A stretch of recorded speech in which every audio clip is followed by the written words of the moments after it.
안녕하세요, 선생님입니다. 안녕하세요. 보장스토리 송팀장입니다. 카페에서 질문 중에 또 전화로도 많이들 질문하시는데 네. 형사합의를 해야 되는데 형사합의금 기준이 어떻게 돼요? 뭐 이런 질문들을 많이 하시거든요.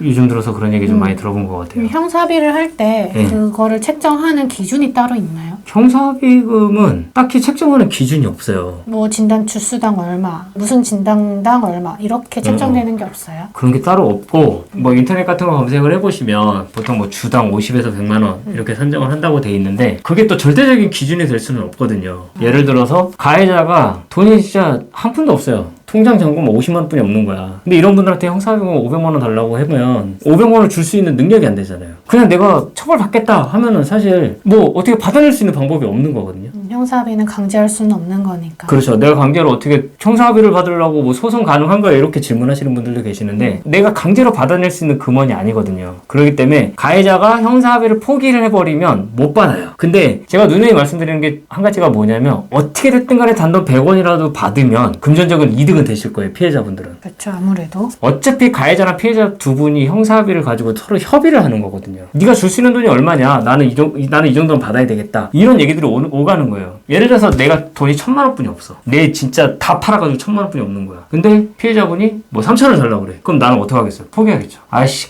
내 능력 바뀌니까. 그렇죠. 내 능력을 벗어나는 거니까. 3,000 마련할 길이 없는 거예요, 나는. 그러면은 깜빵 가야지 뭐 어떻게. 그렇게 생각을 해버리는 거예요. 그러면은 이제 가해자는 형사합의를 포기하고 자기가 여기에서 법적으로 처벌을 최대한 적게 받을 수 있는 아니면 차후 공탁을 건다거나 이런 식으로 생각을 하게 되겠죠. 그런 부분들에 대해서 서로 합의할 수 있는 합의를 하겠다고 피해자분이 마음을 먹었다고 한다면 몰라 나는 이 가해자 합의고 뭐 다 필요 없고 넌 무조건 처벌받아 이런 마음 아니시라면 어떻게 됐든 간에 금전적으로 조금이라도 받으시면 나중에 이 형사합의금 플러스 보험사에서 받는 합의금이거든요. 그렇게 된다고 한다면 금전적으로는 이득이 되실 거예요. 근데 네. 피해자가 네. 가해자의 능력을 알 수가 없잖아요. 대부분의 가해자분들이 합의를 하는 단계에 들어가면은 다들 형편이 어려운 거를 어필을 많이 하실 거예요. 대부분 그렇거든요. 그쵸. 뭐 가해자 아우 나 잘 살아 내가 이 얼마를 벌고 이렇게 하실 그런 분들 한 번도 못 봤어.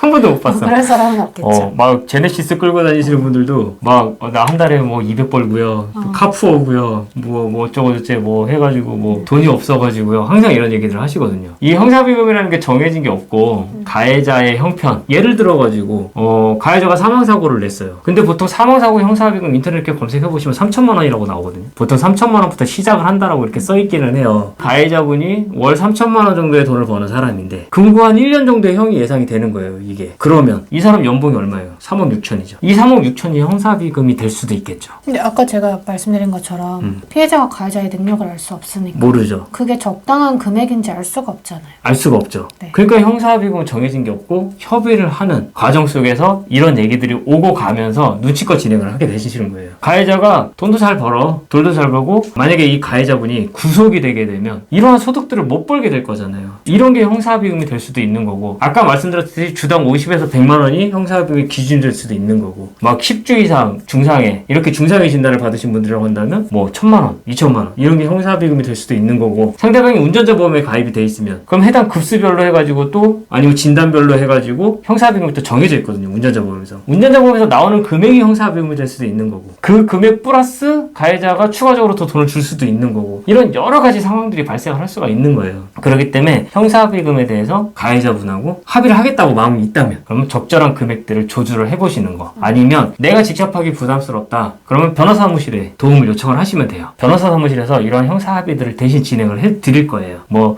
더 나아가서 보험사 민사합의까지 같이 사건을 의뢰를 하게 되시면 변호사 사무실에서 알아서 가해자분하고도 협의를 진행을 하고 또 보험사하고도 협의를 진행을 하기 때문에 추가적으로 필요한 이제 채권 양도라든가 형사합의서 작성이라든가 이런 것까지 다 진행을 해드리기 때문에 오히려 그런 부분에서 더 편하실 수는 있거든요. 이런 여러 가지 방법들이 있으니까 가해자랑도 얘기를 한번 해보시고 아니면 법률적인 도움을 받아서 이렇게 진행을 하시는 것도 좋은 방법 중에 하나죠. 형사합의금에는 기준이 없습니다. 결론은 기준이 없다. 그렇죠. 이 교통사고에는 기준이 없는 게 되게 많아. 모두 눈치 싸움인 거네요. 그렇죠. 어떻게 보면 돈을 많이 받고 싶어하는 피해자와 돈을 적게 주려고 하는 가해자 이 둘 사이에 어떤 이제 줄다리기의 결과 그게 형사합의금이 되는 거죠. 됐나요? 오늘 영상에서 마치도록 하겠습니다. 감사합니다. 감사합니다.